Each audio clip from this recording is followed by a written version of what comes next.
this is an aside. Now, the price of non-diet drinks fell.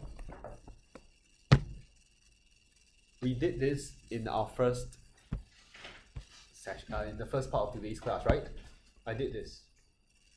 And the price of non-diet drinks fell because of lower demand, because people are more health conscious.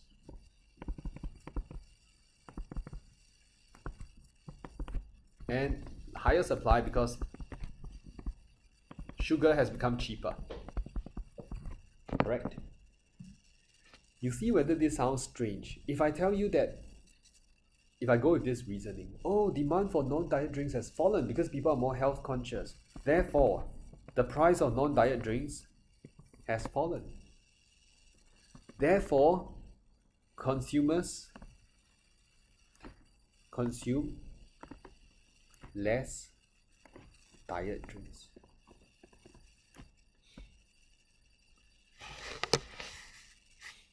See whether it sounds strange, okay? If I ignore the supply factor, I just focus on the demand factor. Oh, people are more health conscious now, so you're buying less of diet drinks. Demand falls, the price falls.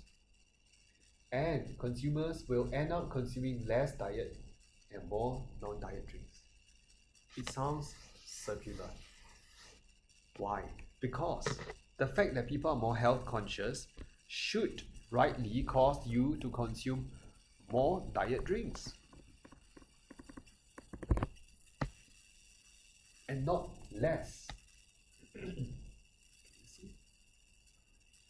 So can I still say they consume less diet drinks because that was the point I put down here?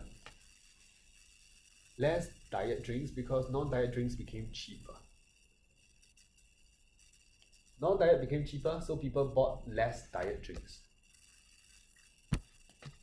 Became cheaper, so people bought less diet drinks. It doesn't sound right when I attach this link to this factor. It sounds better when this is presented as a consequence of this factor. Because of lower cost of sugar, the supply of non-diet drinks went up, hence the price fell.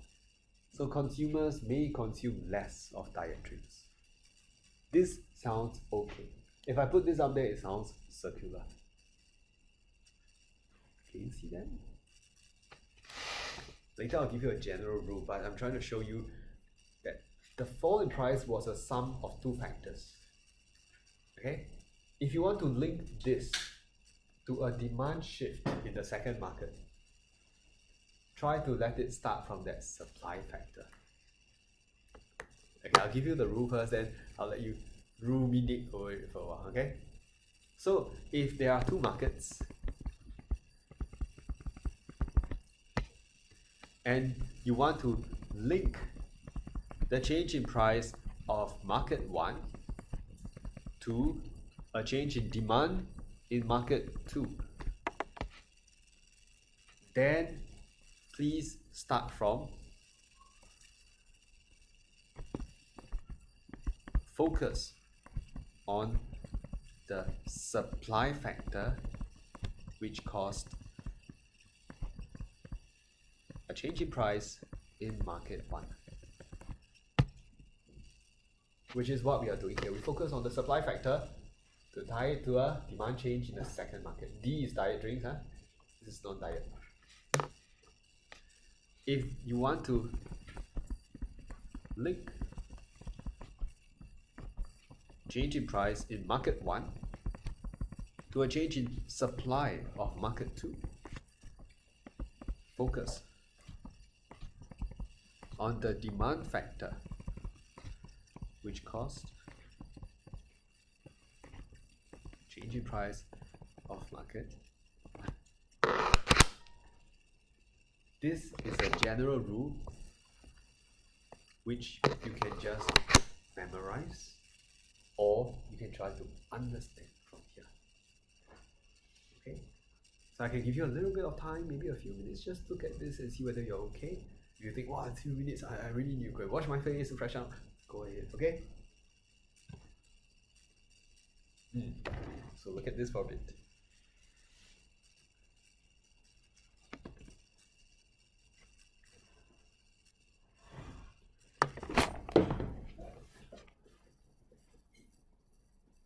Can I also check, how many of you need a copy of the case study questions? Which I think I passed out about 2 weeks back, but we're using it today, so if you don't have it, I can print a few copies. 4, okay? Oh, okay, I'll send the print job first.